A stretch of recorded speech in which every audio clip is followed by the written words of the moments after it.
आज से 2 दिन पहले एक स्टूडेंट का मेरे पास मेल आता है और वो मुझसे बोलता है कि प्रशांत भैया, वैसे तो मैं आपकी बहुत इज्जत करता हूं, आप ना मेरे फेवरेट टीचर हो, लेकिन फिर भी आपकी एक बात मुझे बिल्कुल भी पसंद नहीं आती। आप अपनी हर वीडियो में बोलते हो कि टाइम बर्बाद करना बंद कर दो, तभी जाकर आपके अच्छे मार्क्स आ पाएंगे। अगर आपको अपने पेरेंट्स को प्राउड फील कराना है ना, तो ये टाइम बर्बाद करना बंद करना पड़ेगा। लेकिन भैया रियलिटी तो ये है ना कि मैं टाइम बर्बाद करता नहीं हूं, बट मेरे पास टाइम है ही नहीं। आप बोलते हो कि अगर टॉप करना है तो पहले वन शॉट देखो, क्वेश्चन प्रैक्टिस करो, सैंपल पेपर लगाओ। अरे भैया, इतना टाइम कहां से लेकर आऊं मैं स्टार्ट करता हूं, स्कूल जाता हूं सुबह उठते ही, उसके बाद मेरे कुछ ट्यूशन वगैरह होता है, मैं वहां चला जाता हूं, बीच के टाइम में थोड़ा बहुत खाना वाना खाता हूं, थोड़ा बहुत इधर उधर जाता हूं, जिससे कि मेरा पूरा दिन निकल जाता है। रात को थोड़ी देर पढ़ने का समय मिलता है जिसके अंदर मैं नोट्स बना रहा होता हूं। तो मुझे यह बताओ कि आप ये जो स्ट्रैटेजीज बताते हो ना, आप ये टॉपर के लिए बताते हो या फिर हमारे जैसे एवरेज बच्चे के लिए भी बताते हो? हाय एवरीवन, मैं हूं आप सभी का अपना प्रशांत भैया। ये जो स्टोरी है ना, ये जो कहानी है ना, ये एक स्टूडेंट की है जिसका नाम है राहुल, जिसने मुझे इतना बड़ा मेल लिखा। और उस मेल को सुन के ना मैं शॉक हो गया, क्योंकि ये कहानी एक अकेले लड़के की नहीं है, ये कहानी तुम्हारी भी हो सकती है। कि तुम चाहते तो हो कि तुम अपना टाइम बर्बाद ना करो, लेकिन तुम्हारे पास टाइम होता ही नहीं है ना? यही तो कहानी है। तुम चाहते हो टॉप करना, बट टाइम तुम निकाल के कहां से लेकर आओगे? तो पता है, उस लड़के को ना मैंने अपना नंबर दिया और मैंने उसको बोला कि यार राहुल, तू ना मुझे कॉल करना। राहुल ने मुझे फोन मिलाया और ये सारी अपनी प्रॉब्लम बताई। और पता है मैंने राहुल से क्या पूछा? मैंने राहुल से पूछा कि यार तेरा टाइम टेबल क्या है, पहले मुझे वो बता। तो राहुल ने बोला कि भैया चलो मैं आपको अपना टाइम टेबल बताता हूं। मैं सुबह उठता हूं 7 बजे, 8 बजे से मेरा स्कूल वगैरह होता है ना, तो 8 से 2 तो मेरा पूरा का पूरा टाइम स्कूल के अंदर निकल जाता है। मैंने कहा हाँ यार, स्कूल जाना तो बहुत जरूरी है, इस समय पर तो स्कूल छोड़ ही नहीं सकते, स्पेशली 9th और 10th के बच्चों को तो स्कूल जाना बहुत जरूरी होता है। मैंने कहा ठीक है। फिर क्या करता है? फिर भैया 4 से 8 ना मेरा ट्यूशन होता है, मेरा 4 घंटे का ट्यूशन है ना, साइंस और मैथ का, मुझे वहां जाना रहता है। तो मैंने बोला ये जो 2 से 4 का टाइम है, ये कहां लगाता है राहुल? तो राहुल ने बोला यार भैया, स्कूल से आऊंगा, थक जाऊंगा, थोड़ी देर सोऊंगा भी, तो खाना वाना भी तो खाऊंगा, तो 1-2 घंटे तो ऐसे निकल जाते हैं, पता ही नहीं चलता। मैंने कहा ठीक है, कोई दिक्कत नहीं है, एकदम रीजनेबल है कि हाँ 2 घंटे तो लग सकते हैं। फिर 4 से 8 के बाद क्या करता है भैया? फिर आता हूं 8 बजे और 8 से 9 क्या करता हूं? अपना खाना वाना करता हूं, डिनर विनर करता हूं। मैंने कहा ठीक है, बहुत बढ़िया। फिर भैया 10 बजे से ना मैं पढ़ना बैठ जाता हूं। तो मैंने बोला ये जो 9 से 10 का गैप था, इसमें क्या करा भैया? ये जो 9 से 10 वाला गैप था ना, इसमें ना मैं ना फ्री फायर खेलता हूं। मैंने कहा फ्री फायर क्यों खेलता है भैया? वो ना दोस्तों का प्रेशर होता है, कभी कभार ना दोस्त बुला लेते हैं, कहते हैं कि यार एक मैच करते हैं, 2 मैच करते हैं, और उसमें हमारा 1 घंटा डेली निकल जाता है। मैंने कहा ठीक है, चल 1 घंटा ही तो निकल रहा है, कोई दिक्कत नहीं है, यहां पर तूने फ्री फायर भी खेल लिया, अब 10 से 12 तो पढ़ाई करता होगा। फिर बोलता है नहीं भैया, पढ़ाई नहीं करता, थोड़ी देर पढ़ाई करता हूं, फिर क्या करता हूं मैं? नोट्स बनाता हूं, क्योंकि नोट्स वगैरह बनाने भी तो जरूरी होते हैं, स्कूल के अंदर प्रोजेक्ट वगैरह मिलते हैं, वो भी तो जरूरी होते हैं, वो सब करता हूं मैं रात के 10 से 12 के बीच में, और फिर मैं सो जाता हूं। मैंने बोला राहुल, मुझे एक बात बता, तेरी कोई गर्लफ्रेंड है? तो पहले तो वो बड़ा झिझक गया और उसने बोला नहीं भैया, ऐसा तो कुछ नहीं है। मैंने कहा इमेजिन कर, कल को तेरी कोई गर्लफ्रेंड हो, ठीक है, और आज तेरी गर्लफ्रेंड का जन्मदिन है, यानी बर्थडे है, और वो तुझसे फोन करके बोले कि यार राहुल, तुझे ना एक केक लेकर 8 बजे उसके घर के बाहर जाना ही पड़ेगा, तो क्या अब तू जाएगा? राहुल बोलता है कि हाँ भैया, अब बर्थडे तो एक बार आता है, तो जाना तो पड़ेगा। मैंने कहा यार बट 8 से 9 तो तेरा डिनर का टाइम होता है, तो अपने टाइम को छोड़ के उसके बर्थडे में चला जाएगा, केक देने चला जाएगा? कहता है हाँ भैया, अब जाना तो पड़ेगा, एक ही तो बार आता है। मैंने बोला यही तो प्रॉब्लम है, ये है माइंडसेट। जब हमारे पास कोई इंपॉर्टेंट चीज आई ना, तो हमने कैसे टाइम निकाल लिया। अगर मैं बोलूं कि कल स्कूल की पिकनिक है, तुम सारे काम छोड़ के पिकनिक में निकल जाओगे। क्यों? क्योंकि तुम्हारे लिए पिकनिक इंपॉर्टेंट है। और वहीं पर जब पढ़ाई की बात आती है, तो उसकी प्रायोरिटी तुम्हारे लिए बहुत लो है। और यही मेरा आज का पहला पॉइंट है, जो कि है माइंडसेट। यार देखो, मुझे पता है हर एक इंसान के पास 24 घंटे हैं, बट जीतता वो है जिसका माइंडसेट स्ट्रांग होता है। माइंडसेट से एक एग्जांपल से मैं आपको समझाता हूं। आपको जो टाइम है ना, इसको पैसे की तरह समझना पड़ेगा।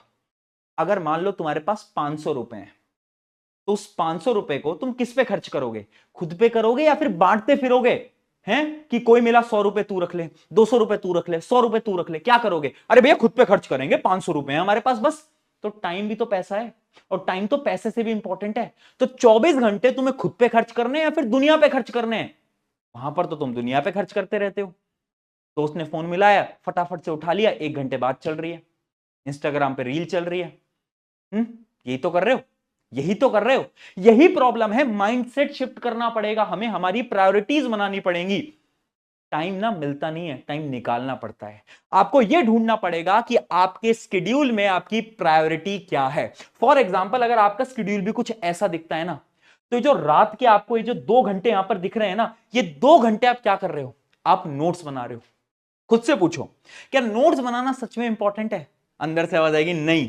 क्या प्रोजेक्ट करना सच में इंपॉर्टेंट है? अंदर से आवाज आएगी नहीं। फिर भी ये 2 घंटे आखिर तुम क्यों खराब कर रहे हो? तो भैया इन 2 घंटों में क्या करेंगे? इन 2 घंटों के अंदर आपको पढ़ाई करनी है। और वही तो हमारा मेन पॉइंट है कि माइंडसेट शिफ्ट करो, प्रायोरिटी बनाओ। हर रोज जब भी तुम सोने जा रहे हो ना, अगले दिन की प्रायोरिटी लिखनी पड़ेगी कि ठीक है, पहली प्रायोरिटी मेरी क्या है? पहली प्रायोरिटी मुझे साइंस करनी है। दूसरी प्रायोरिटी क्या है? दूसरी प्रायोरिटी मुझे मैथ करनी है। ऐसे अपनी प्रायोरिटी बनाओ और उनको पहले खत्म करो। ये नहीं कि जब रात का टाइम हो रहा है तब बैठ के मैथ उठा रहे हैं। अरे नहीं यार, जैसे टाइम मिल रहा है ना वैसे ही मैथ उठा लो। जो तुम्हारी पहली प्रायोरिटी है तुम्हें उस पर काम करना पड़ेगा। ये बहुत इंपॉर्टेंट पॉइंट है। हम माइंडसेट समझ ही नहीं पाते, हम पूरा समय वेस्ट करते रहते हैं, है ना। तो ये पहला पॉइंट है। अब बढ़ते हैं दूसरे पॉइंट की तरफ। अब वही जो राहुल था ना, बात करते करते उसने मुझसे एक सवाल पूछा कि चलो भैया ये तो मैं समझ गया, अब मुझे ये बताओ कि आखिर में कितने घंटे पढूं जिससे कि मैं अपनी 9th-10th के अंदर टॉपर बन जाऊं। तो मैंने उसको जवाब दिया, कितने घंटे पढ़ने का तो सवाल ही बेकार है। कभी तूने अपने डिस्ट्रैक्शंस नोट करें? उसने बोला नहीं भैया, डिस्ट्रैक्शंस तो नोट ही नहीं करे। अरे तुम्हारे डिस्ट्रैक्शंस मोबाइल फोन, जहां पर तुम टाइम वेस्ट करते हो, mobile phone, free fire, Instagram, जो भी तुम्हारे डिस्ट्रैक्शन है, क्या तुमने कभी लिखे? आज एक पेपर उठाना, अपने सारे डिस्ट्रैक्शंस लिख देना। और यही हमारी सेकंड स्ट्रैटेजी है जो कि तुम्हें फॉलो करनी है, जिसका नाम है डिस्ट्रैक्शन टाइम। यानी पढ़ने का टाइम नहीं बनाना, डिस्ट्रैक्शन का टाइम बनाना है। हाँ, यानी आप अपने डिस्ट्रैक्शंस लिखो और उन डिस्ट्रैक्शंस को टाइम दे दो। फॉर एग्जांपल, मैं फ्री फायर बहुत खेलता हूं, ठीक है, इमेजिन करते हैं। तो मैंने ना टाइम दे दिया फ्री फायर को हर रोज 30 मिनट। अब मैंने 30 मिनट एकदम परफेक्ट टाइम दे दिया, मैं 30 मिनट से ज्यादा नहीं खेलूंगा। यानी अपने डिस्ट्रैक्शन का टाइम बनाना है, पढ़ने का टाइम नहीं बनाना। पढ़ना तो पूरे दिन भर है, बस डिस्ट्रैक्शंस को क्लोज कर दो। अगर तुमने डिस्ट्रैक्शंस का टाइम सेट कर दिया ना, तो देखो तुम दिन भर पढ़ाई कर रहे होगे। ऐसी और डिस्ट्रैक्शंस ढूंढो। तुम्हारा अगर इंस्टाग्राम चलाने का डिस्ट्रैक्शन है तो उसका भी आधे घंटे का टाइम लगा दो, 1 घंटे का टाइम लगा दो। और भी कोई डिस्ट्रैक्शन है, किसी से बात करने का डिस्ट्रैक्शन है, आधे घंटे का टाइम लगा दो। ऐसे हर रोज हमारे डिस्ट्रैक्शंस का हमें टाइम पता होना चाहिए। अब जो बाकी का टाइम है उसमें पढ़ाई करनी है। तो ये जो तुम्हारी सोच है ना कि पढ़ने का टाइम पता चल जाए तो हम टॉपर बन जाएंगे, अरे नहीं यार, डिस्ट्रैक्शन का टाइम पता चल जाए तो तुम टॉपर बन जाओगे।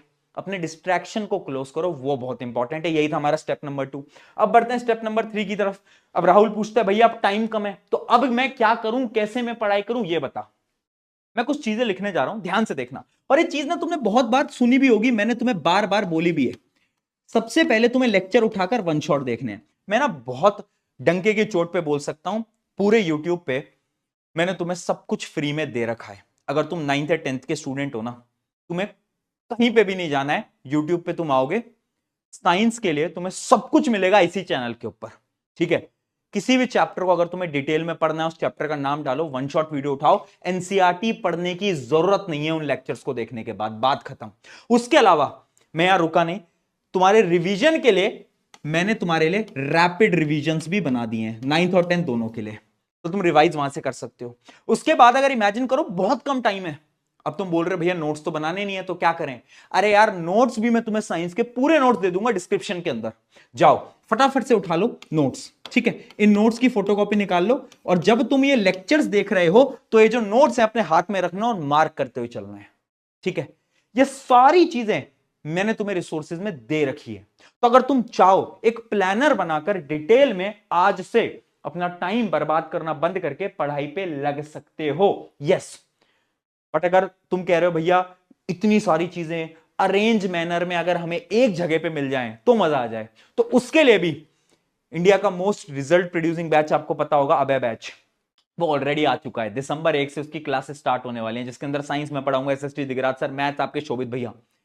वो जो बेस्ट बैच है ना 9th और 10th दोनों के लिए, वो ऑलरेडी आ चुका है। ठीक है, बट मैं फिर बोल रहा हूं, अगर तुम चाहते हो ना कि तुम YouTube से पढ़ो, बिल्कुल पढ़ो, सब कुछ मैंने दे रखा है। बट अगर तुम चाहते हो अगले 45 दिन के अंदर डिटेल्ड मैनर में आपका कोर्स खत्म हो जाए, तो फिर तुम अवे बैच के अंदर जा सकते हो, है ना। ये दोनों बैनर आप देख सकते हो, एक 9th का एक 10th का है। 9th की जो प्राइस है वो 999 है, मात्र 1000 रुपए। एक कोड नेक्स्ट 3000 आप लगा सकते हो। सिमिलरली 10th की जो प्राइस है वो है 1199, यानी 1200 रुपए, सेम कोड लगाकर।